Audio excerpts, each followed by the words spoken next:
Hey, what's going on, guys? Once again, just great job. Just want to acknowledge you guys for having a great community and continuing to sharpen the saw. But what I really like to talk about is kind of what Chad already brought up, is how to close that 94% gap.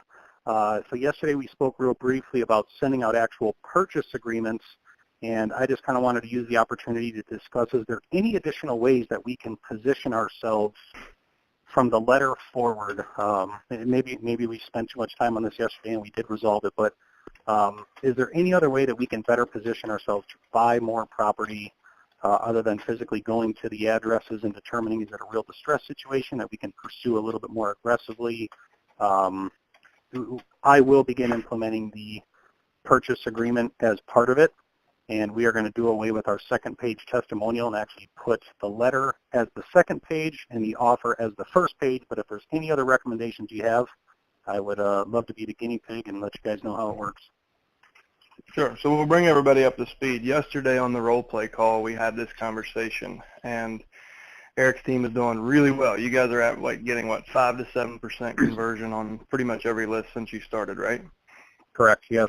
Making good contact. So, which is really good. I mean, that's something to be proud of. You can make a good living at that at a 5 to 7 conversion. I commend you for always raising the bar for yourself, right? So the idea that was shared is something I did not to a probate list. It was to the wrong list. But the idea was to just go ahead and mail off a purchase agreement with the property address, with the property address and then seller's name.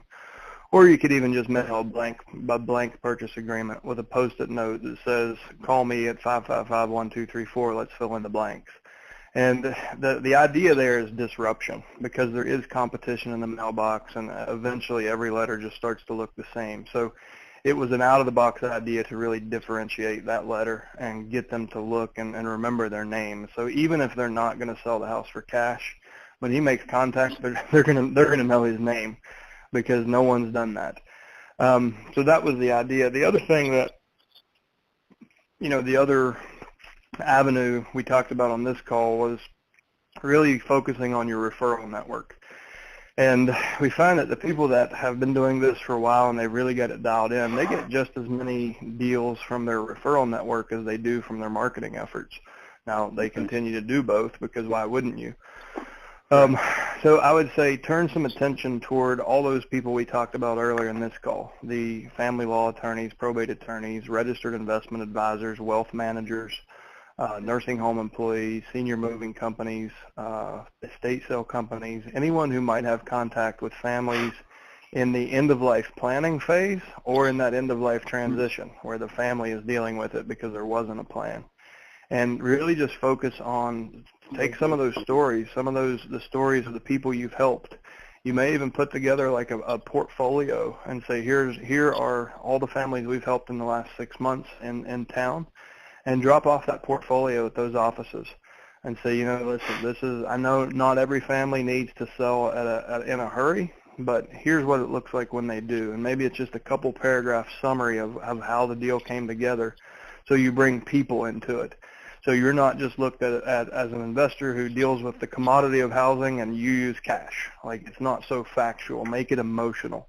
So this was Mrs. Jones. This was her situation. This is why she needed to sell in 30 days, and this is how we helped her reach that goal. And just 2 or 3 paragraphs and a picture of the house or a picture of Mrs. Jones, and maybe put together a deal portfolio so it makes it real. You've got something tangible to say, listen, here are the people we've helped in the community, and we know you have contact with them. Please let us know if we can help any of your clients. And focus on that referral network and showing them that you're not the typical investor, that you actually do have their clients' best interest in mind, and that you're being proactive in looking to help those people. And I think that'll go a long ways for you too. Okay. Awesome. Yeah, we will. Excellent. We will definitely. We use testimonial marketing quite a bit, but we will definitely emphasize on it and turn it kind of more into a portfolio style and implement that. Thank you.